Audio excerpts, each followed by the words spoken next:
Legendary scientist Isaac Newton predicted the world would end in 2060. Sir Isaac Newton, 1643 to 1727, whose laws of motion and gravity revolutionized humanity's understanding of the universe and our place within it, was a man of many talents and interests. History often remembers him primarily as a physicist and the father of Newtonian physics, but he was far more than that. He was also a mathematician, astronomer, natural philosopher, alchemist, and theologian, refusing to recognize boundaries between different sources of knowledge. As a result, Newton's pursuits often ventured far beyond pure science, as revealed by his prediction that the world would end in the year 2060.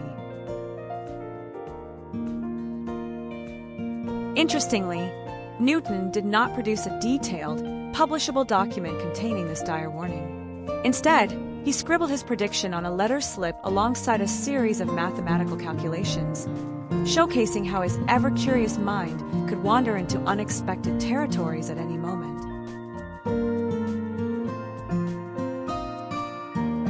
A scientist tackles the Book of Revelation. Unlike most modern scientists, who separate their work from religion, Isaac Newton seamlessly blended his intellectual and spiritual pursuits.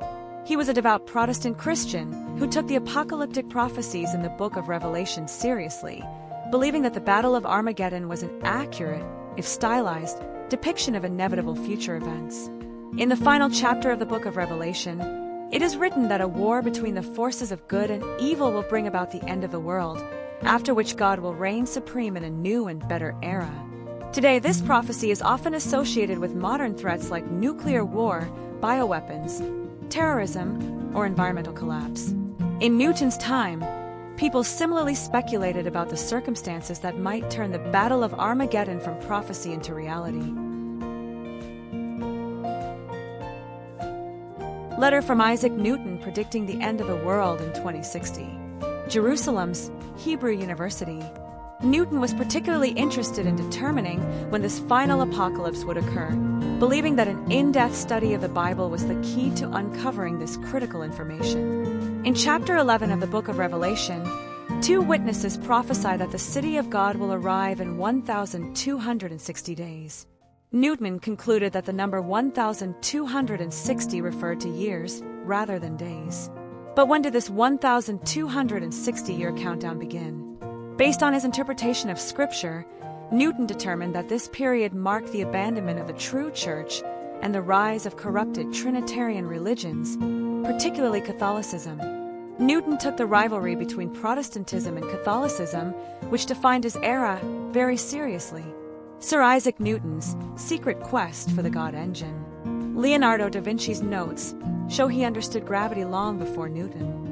Newton identified the founding of the Holy Roman Empire in 800 AD as the starting point for this prophetic timeline.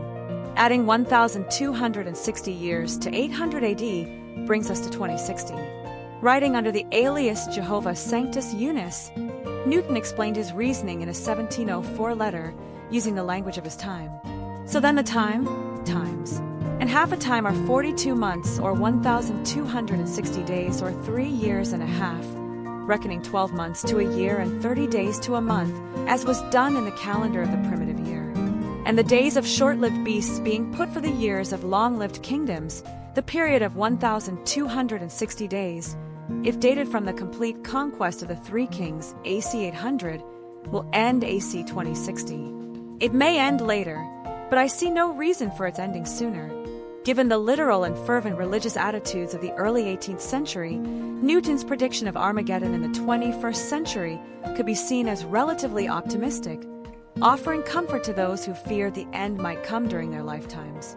Science, religion, and natural philosophy, the world of Sir Isaac Newton. Despite his extraordinary intellect, Newton did not rely on complex reasoning to arrive at this prediction. His prophecy did not involve the use of anything as complicated as calculus, which he invented, but rather simple arithmetic that could be performed by a child, explained Stephen D. Snowballen, a professor of the history of science and technology at the University of King's College in Halifax, in a statement quoted by the Daily Mail. Portrait of Sir Isaac Newton, from 1689, by Godfrey Kneller. Public domain. In his analysis of biblical prophecies, Newton focused on the numbers 1,260, 1,290, 1,335, and 2,300 days, found in the books of Daniel and Revelation, which are tied to the end and beginning of specific eras. He interpreted these numbers using the day-for-a-year principle, a method designed to address the fact that taking the days literally would mean past prophecies had already failed, given the Bible's ancient origins. Like any good scientist, and Newton was one of the greatest, he held his theories lightly, maintaining a healthy skepticism and a willingness to revise his views if new evidence emerged. Newton was wary of prophetic date-setting, Snoblin noted, and worried that the failure of fallible human predictions based on divine prophecy would bring the Bible into disrepute. This self-directed skepticism is evident in his own prediction, where he wrote that the world may end later than 2060, but I see no reason for its ending sooner.